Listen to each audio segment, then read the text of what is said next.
You know, this is Ronnie, and I talk about a raw vegan diet, and sometimes I'm interested. For example, I was listening to a podcast yesterday, and Robbie Barbaro and Cyrus Kambata, who have released a book recently called Mastering Diabetes. They run a company called Mastering Diabetes. It's an online coaching thing for people with diabetes to help them move towards like a plant-based lifestyle. Now, Robbie is a raw vegan. Cyrus has been a raw vegan, I think, but I don't think he is 100% raw vegan. And they both came into this through Dr. Doug Graham, interestingly enough. And they were so in a pod. I was listening to the Rich Roll podcast, and they were kind of talking a little bit about that, and they were kind of saying like they don't advocate a fruitarian diet, and they don't really advocate 80-10-10, you know, or the Doug Graham diet sort of thing. Although I think Robbie still basically does 80-10-10. But they're not saying like you have to do that. Basically, I guess is the point.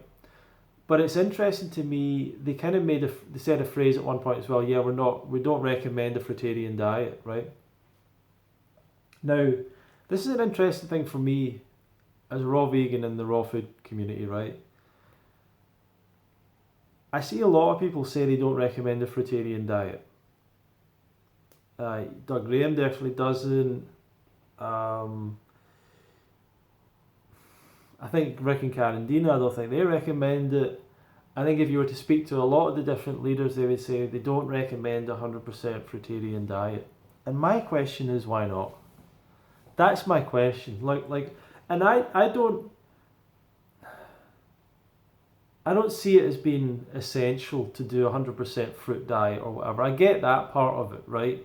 I get that it's not like, I don't think it's that much better to eat 100% fruit than fruit and vegetables, or fruit and vegetables, a little bit of nuts and seeds or whatever, right? But why? What is the problem with the fruit-only diet? That's what I would really like to understand here, because the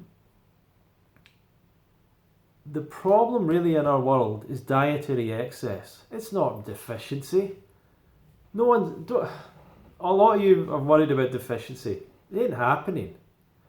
It's a sales tactic to get you to buy supplements and all that nonsense, right? It's a total nonsense. Something you should speak to your doctor about. You know, if you think you've got a deficiency, you can go and do that. Maybe you've got a genetic abnormality and all that. You can't take in various nutrients. There's different things involved, obviously. But we see people on a horrendously bad diet and they've not got any deficiencies, right? Now, the raw food diet or the fruit is the food that we are optimally designed to digest. There's no question in that. Human beings are frugivores. Now, we can also say that all the apes, even the frugivorous apes, they still eat nuts and seeds and leaves and things and different things. They eat a variety of stuff. None of them are like dogmatically exclusive fruit eaters. That's true. That's correct. But I'm still a little bit like, why are we acting like a fruitarian diet is going to kill people or is going to harm people when it most likely won't? It's most likely going to be way better than almost anything a person does. And people will say, well, what about fatty acids? What about it? It's like, no, that's not how it works. It's not just about getting more of something. It's about how your body uptakes it and uses it, and the stress on the body, and on and on and on.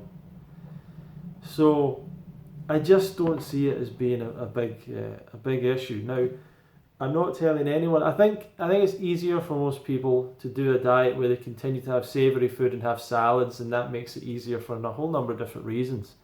I don't think it's necessary for hitting recommended daily allowances and stuff like that. I think that's a false paradigm of nutrition, because no one can design a diet that actually hits those things, those RDAs, and like also doesn't have too much of the other stuff.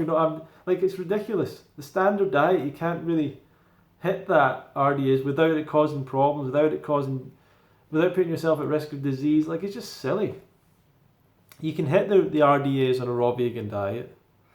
You might struggle on a fruitarian only diet, but I just don't see it. I'd like to see, where's the science? Why do we pretend like this has all been confirmed? There's no science to say a fruitarian diet can't work.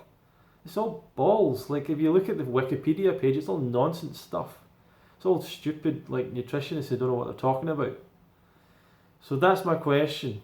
Why not? Answer that. Put some comments below.